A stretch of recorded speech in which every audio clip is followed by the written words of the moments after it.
عرض کیا ہے کہ قرآن کے لفظی فوائد بھی ہیں، یہ جو ہم ذکر کرنے جا رہے ہیں یہ لفظی ہیں، یعنی وہ بندہ جو اس سورت کی تلاوت کرے، سورہ مطففین کی تلاوت کرے، تو اس کو اس دنیا میں یا آخرت میں الفاظ کے حوالے سے ان حروف کے زبان پہ لانے سے، تلاوت کرنے سے کیا ملے گا وہ ذکر کرتے ہیں۔ اس سورہ مطففین کو اگر کوئی تلاوت کرتا ہے،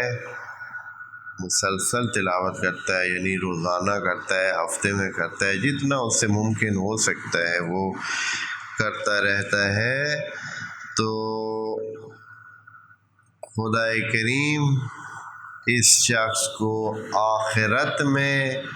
شراب رحیق مختوم سے پلائے گا۔